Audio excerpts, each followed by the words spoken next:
YouTubes. This is Renetto.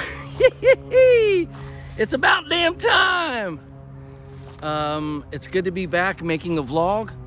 I have my tripod with those little twisty arms on the front of my handlebars. I'm looking into the back of my camera, so I don't have a monitor. I hope this is recording. I've set up the shot the best that I can without looking at it. And I've done a few test runs, and it is a little shaky, but even with the wind and everything, the audio seems to be all right. So with that, let's see if this works. I hope it does, because I'm excited about the opportunity of making more bike riding video blogs, because I'm going to drive you through the neighborhood here in Zephyrhills, and it's just beautiful. I'm just going to zigzag through some neighborhoods that are close to the park, close to the house, and do a quick video update for you guys on an absolutely perfectly beautiful Saturday. Where to start? Where to start? Okay, I'm going to start with what's on the top of my mind, and I'm going to ramble through a little bit. First of all, welcome back, Greg Solomon. I mean, I can't even pretend that I didn't watch this video at least 3 or 4 times, and I loved it. And I'm nervous about being critical, and I looked through all of the comments about his video, and none of them were critical. Just welcome back, Greg. You're the greatest. You're the greatest. You're the greatest. And I think that is the polite way to welcome someone back. But there were a few things that I found peculiar about his video and about him, and about his Twitter feed. So this came as a surprise to me. I had found the Mr. Greg Solomon, the @Mr. Greg Solomon Twitter feed, and I looked at it and I was like, this can't be Greg Solomon. This was before I had dropped off the package and all that. I was looking for different ways to track him down, and I found that feed, but at the very beginning of it, like in the description of the person, you know, that it's representing, the @Mr. Greg Solomon on Twitter feed says, preferred pronoun, fuck off. And it goes on to talk about other things, and just, I couldn't imagine, but it's made me dream about it, though, is this right here. Hello, I'm Greg Solomon. Now, fuck off. Can you imagine having like that as like a voicemail or something to send to someone, or a little viral TikTok? I mean, his voice. And I was like, where is this Greg Solomon? Where is this? Now, folks, my preferred pronoun, other than Mr., of course, Mr. Greg Solomon is, and he's got a new growl. Is it, what do you call it? A growl? A new. Fuck off. He's got some new moves in his vocabulary. And some new, you know what I mean? Like some new flavor to the Greg Solomon persona. I mean, it was beautiful, but there were a few things missing. Now, he also said one thing in particular that I found very heartwarming. He was in fact right that I have been cavorting with babes. Babes who are absolutely beautifully in the prime of their womanhood. And I do have a message for the Mr. Greg Solomon.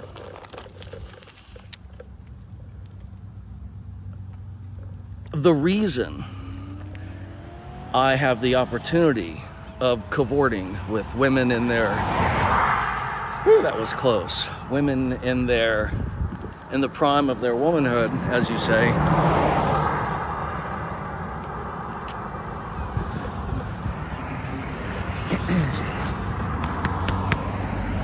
Mr. Greg Solomon, I'm not trying to like, I don't want to get off this bike and reposition this camera to say, but some of us, I'm not naming names, but some of us are gloriously also in the prime of their manhood. Some of us, and once again, I don't want to be critical, and I feel bad if anyone's going to make any kind of negative correlation towards Greg Solomon about what I'm getting ready to say, because he does have fluid fingers, very fluid fingers. I think it's because, if I remember correctly, he plays the guitar. Now, but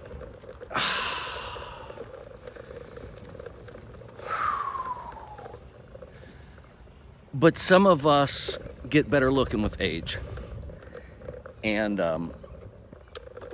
some of us are more like a fine wine, and well, some of us aren't, you know. Not all of us have good genetics. I mean, there are some of us, once again, not to be critical, there are people who age poorly. You know, a lot of rock stars, you know what I mean? They get old and they look like they're 300 years old and they're still only my age. You know what I'm saying? Nothing I'd be proud of. Having the genes of a god, having the genetic makeup that's like more of a Benjamin Button kind of thing, where, you know, I looked pretty good in my youth, and I didn't look so good in the prime of my YouTube. Well, let's just be honest, I'd gained a little weight. I'd say probably 40, 50 pounds. Now, 40 or 50 pounds can look really rough on an individual, and I'm saying that because it looked rough on me. If I knew of someone close to me and I hadn't seen him in, let's say, 10 years, and hypothetically, if they looked a little bloated, their arms even kind of moved like in a Tyrannosaurus Rex kind of arms, you know, like maybe fluid fingers, but you know what I'm saying? What's that? Now, I'm not being mean or nasty, because he is right. If you are in the prime of your manhood, you do have the great and distinctive pleasure of having the opportunity, not the right, to comport with babes in the prime of their womanhood. Now, I also must apologize to Greg for the day of the dead balloons. I did not realize Greg Solomon was so hated on Twitter. I hadn't realized Greg Solomon had a fuck off in his vocabulary. Now, believe me, this makes me like him even more. So I say this as a compliment, but having him return was one thing. But if I could get Greg Solomon to ever say, and Renetto, Mr. Renetto, you can politely, and then he would like bite on his pipe and have it almost hit him in the eye like last time, I'm gonna have to send him some safety goggles, because when he had that pipe flipping around in his mouth, did you see how out of practice he is making these videos? That pipe almost hit him right in the eye. And I was gonna bring a pipe and see if I could fumble it around as much as he did, but I was thinking I wouldn't be able to. Anyway, but I didn't realize how hated Mr. Greg Solomon was until I went on his and you know, I'm not outing him. These aren't like, it's a public thing, and I don't know why he gave it to us, but in the video he made, he said that is in fact his Twitter handle. So when I put Mr. Greg Solomon with balloons that were Day of the Dead and a card, a suspicious card with I'll admit, strange packing tape, which I received in the gift section, or bought in the gift section of Dollar General, right next to his house. And once I realized I couldn't make it look normal, and a little Scotch tape might blow off, I wanted to get something that would stick and it would hold the... I went looking for a hole punch. I was going to punch a hole in the card and run the ribbon through it. I couldn't find one, so I found that tape. And I'll tell you what, when I found that tape, I was thinking it would be like, look crafty and look homemade and not look like, you know, like somebody selling something. But in fact, it triggered him. It panicked him. It could be some of the reason he's been off of YouTube for so long. He's become quite prolific on Twitter. Some of the same troubles, you know, shit stirring, trouble starting stuff that he did here. And he was, you know, let's just say he was humbled a bit here on YouTube from, you know, different situations that happened. And like I said, I'm not trying to, it feels like I'm not being grateful that he's back, and I'm just holding back some things, but let's just say he went over there and started some trouble, and he knew he had some haters, and he sees something strange on his mailbox. And of course, he's gonna think it's a death threat because of the way he acts in public, on his public Twitter feed. So I'm just saying, it does all make sense in hindsight, knowing how he's behaved himself since he's been on YouTube, and could explain why he's been gone. Other things could explain it too. I don't want to speculate, you know, other things I've heard. I wouldn't profess to even have, you know, prior knowledge of those things or whatever. I'm just saying it's hard to tell where a man's been who shows back up looking like that. But I am glad he's back. Now, what else was on my mind? And I look forward to seeing his videos, and I look forward to, you know, maybe responding to a few here and there. He's an interesting character, and I'm just happy he's back. I mean, it is a little disappointing that he said he would make videos regularly for several years and basically lied to all of you, and it took someone really, you know, kissing his ass to get him back on YouTube. So yeah, I kissed his ass, I chased him down, I called him a god, a legend. I slept in a Walmart parking lot for this to all go down. I took a risk, I spent hours, I did all of that. And he graced us with his presence. He made a video. And it was a good video. It was a polite video. It was a welcome back video. Like, it was all good vibes. He was complimentary to me. I have no complaints. I'm just saying, I'm curious. If it takes that much work to get someone's attention, I don't know.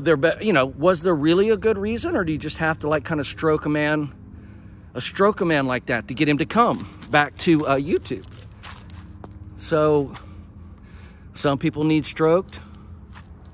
I'm glad he came back and posted a video, and I hope he comes back. I hope, you know, I don't have to go visit him again, and, you know, this time, like, get him a box of chocolates and, like, you know, something more special than just a card, like a card and a gift. You know what I mean? You know how sometimes you have to one up things to get people's attention once they get used to the attention.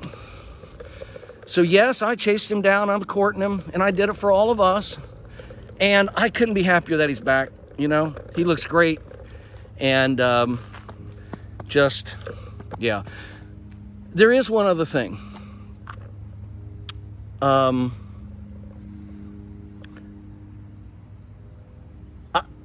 Mr. Greg Solomon, in his last video, brought up the name of Elon Musk. And, or maybe he did, maybe he didn't. Maybe it was his Twitter feed. Yes, it was tweets. He was tweeting about Elon Musk and about Twitter. And I remember one time where the powers that be in the world at the time, which were Chad and Steve, I remember me telling him that I had kind of an inside view to YouTube, and that Steve Chinnon actually reached out to me and kind of, you know, said, hey, here's what's going on, help spread the word. Well, it is strange all these years we're back on YouTube again and we're talking about these things, but Greg,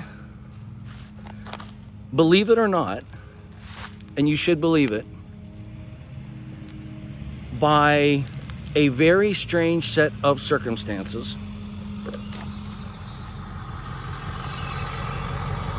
I happen to have a front row seat to inside the war room, inside the product room, and inside the halls of YouTube. No. No, I don't. Actually, I do. But that's another story. That is a whole nother story. That's a developing story. I have a view and a front row seat to what's happening inside of Twitter. Not by any, you know, hard work on my own, not by anything I've done or deserved, not because I'm cool. I just absolutely luck of the draw, lottery kind of ticket, good genetics, you know, something you can't really work for, you just have, or you don't. But I was part of a startup while you were gone. I was out working, creating things, making things, building things, making the world a better place. While you were gone, I was part of a startup called Squad.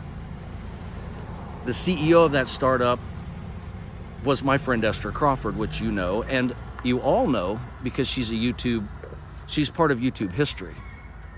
She was on the original YouTube Community Council.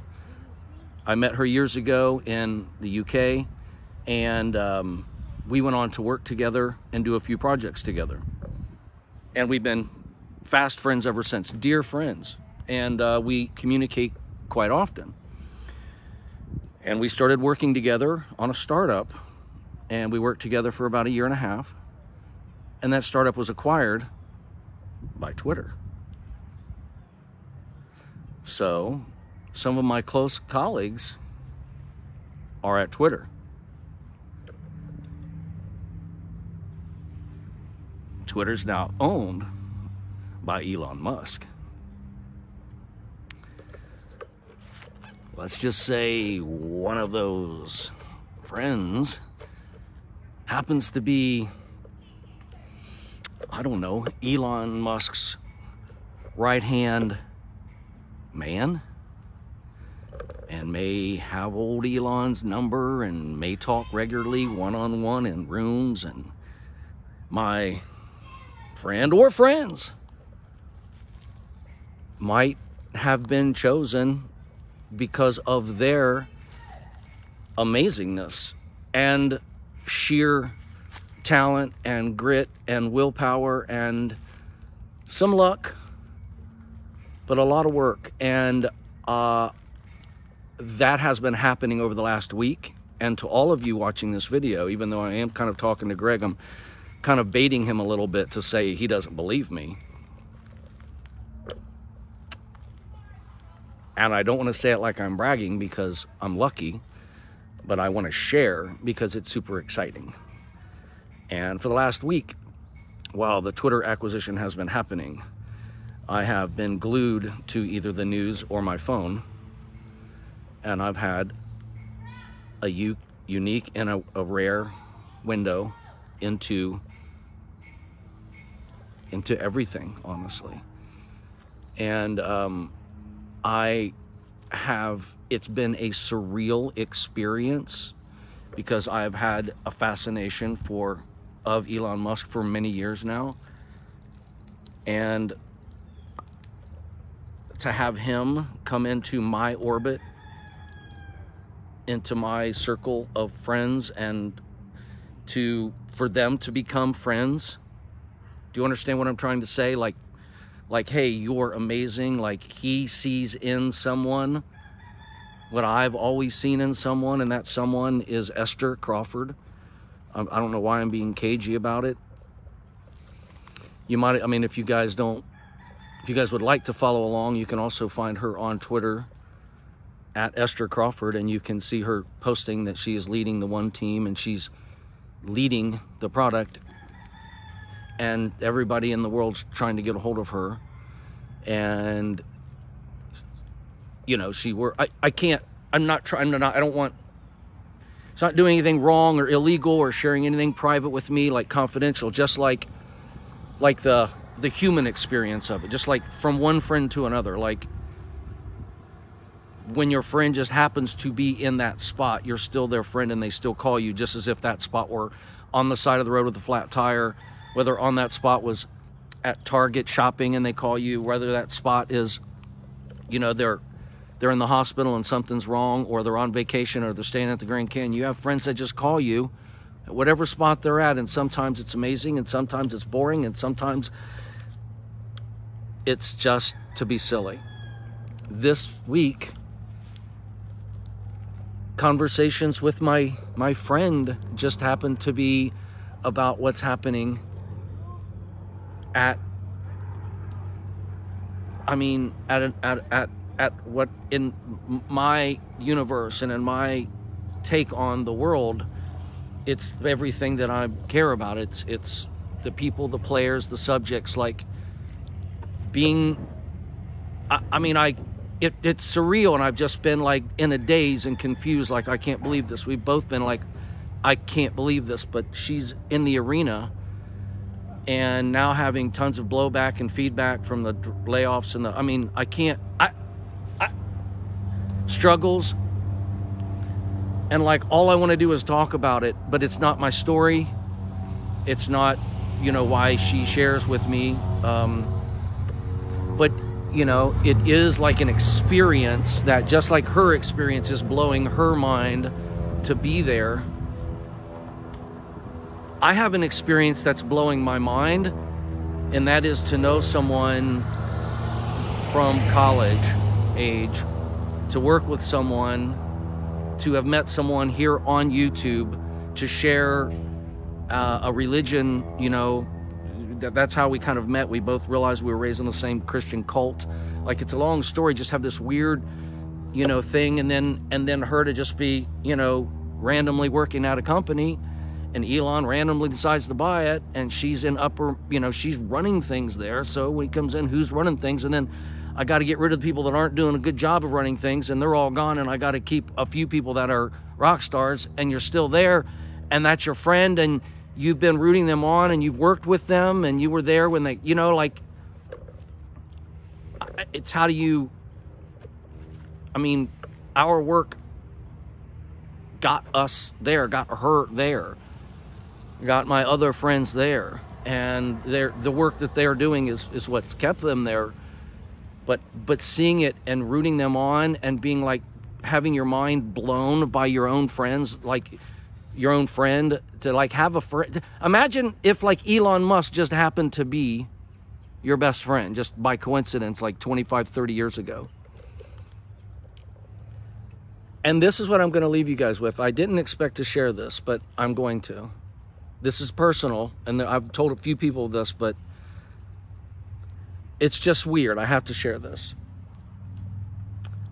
4 or 5 years ago, I've been following Elon really, really close, and I think, you know, he operates on another level. I think he is on another level. Okay. I think Elon Musk is the kind of person that when we're all dead and gone, they're not going to be talking about me or you. They will be still talking about him. They'll be writing books about him. They'll be having statues about him. If we could have been around when George Washington was around, or Benjamin Franklin was around, or Edison or Einstein, or, you know, I don't want to mention any bad people's names, you know, or assume that everybody likes Elon, but, you know, Steve Jobs is dead, right? Imagine he's the person who's, you know, pretty remarkable. World had a fascination with him. He did world-changing things. He's a, you know, a CEO, does things his way. His way is very different than Elon's, but the world is fascinated with him, and now he's gone. And you could have like a whole Netflix documentary if even one person found a few pictures of Steve that we haven't seen. If even one person had one more story about building a product that they haven't already shared in a book or something about Steve. People were clamoring for information about Elon Musk, and they will be forever. He's at the intersection of history. He's put himself at the intersection of history. For good or for bad, he's just there. He's a player. His face is on the cover of a book. You know, there's movies, there's documentaries, there's biographies. We're all going to try to figure it out, and they're going to tell those stories over and over and over about either what a good guy he was, what a bad guy he was, how he was really good and then he changed, how he was really bad and then he changed, how he bought these things and made them better, except this one thing ruined everything. You know, like, we don't know how it's going to end, but I can guarantee you no one's going to stop watching. And I'm watching.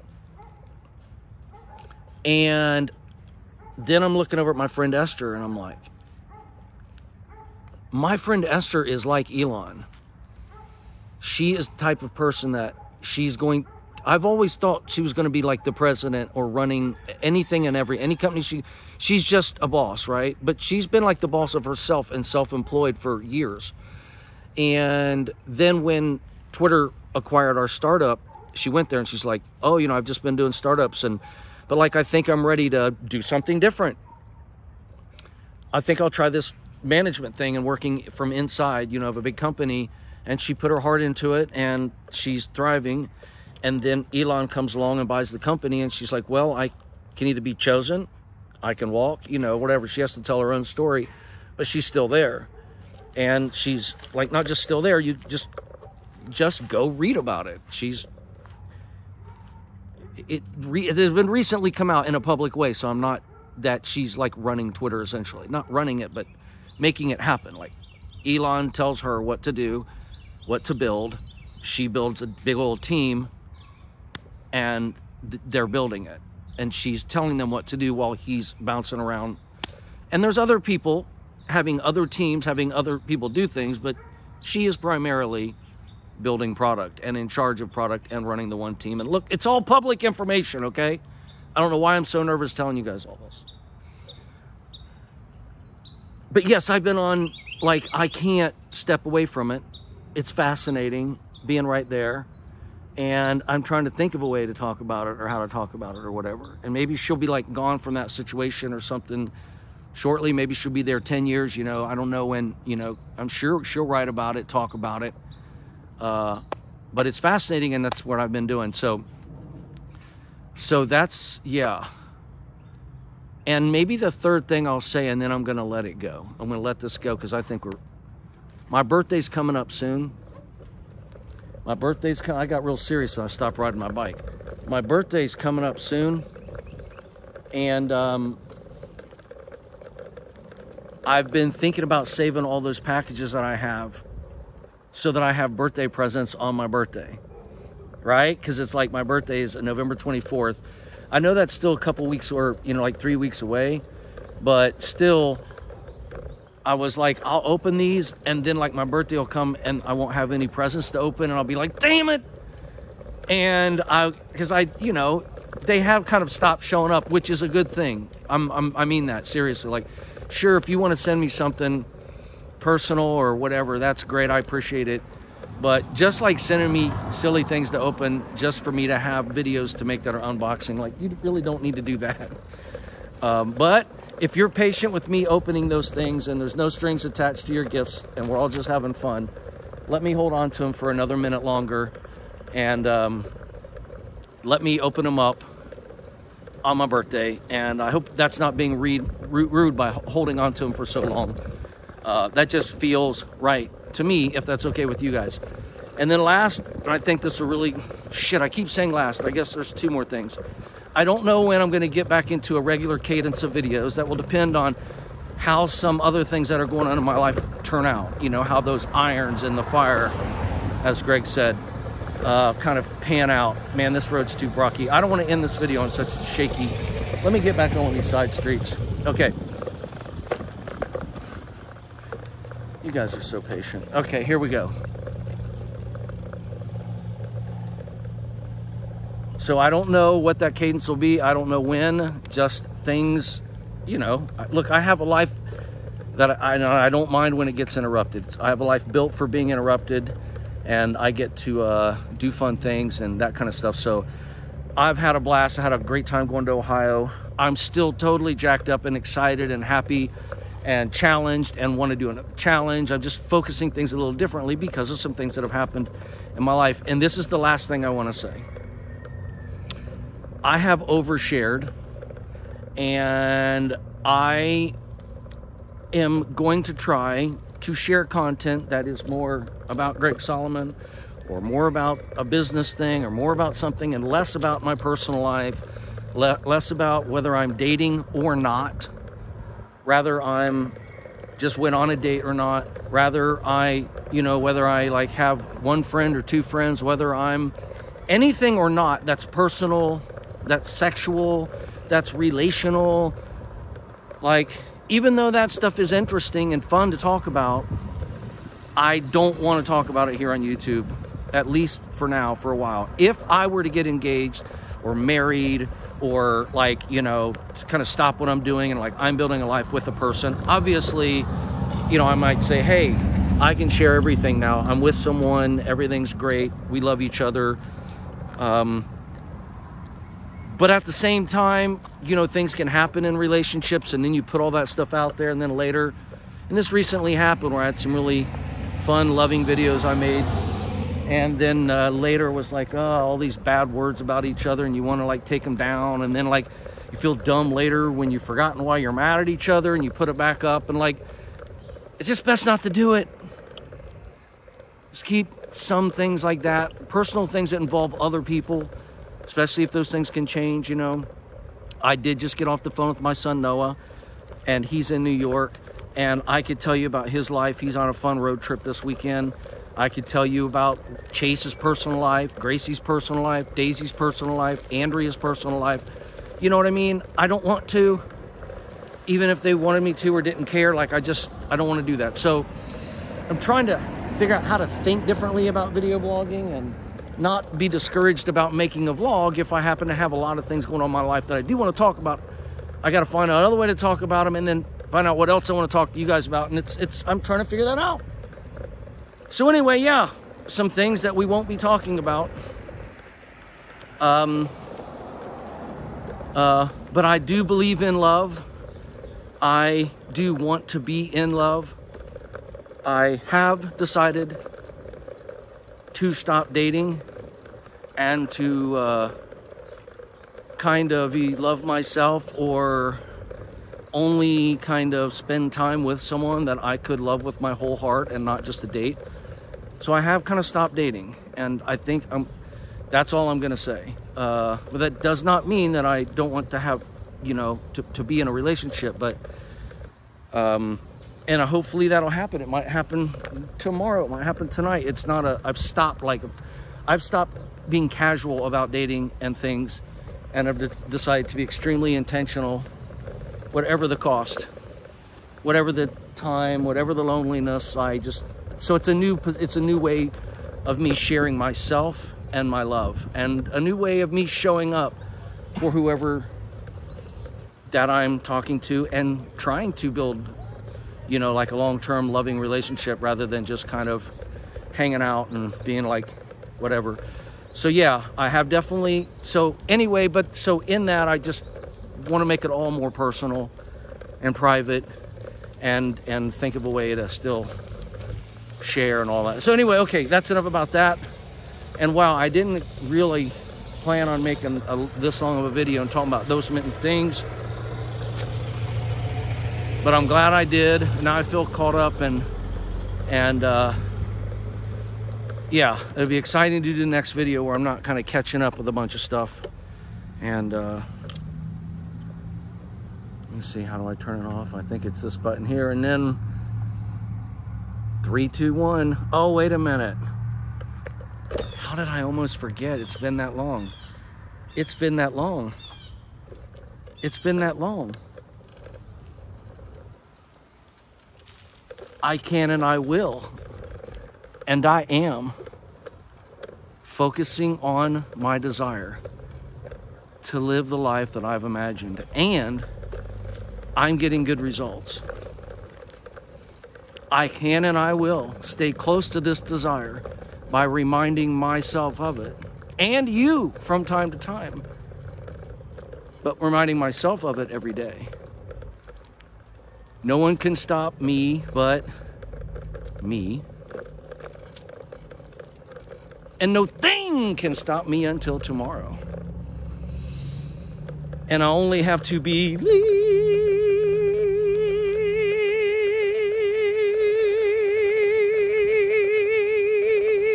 Try not to wreck. It's possible.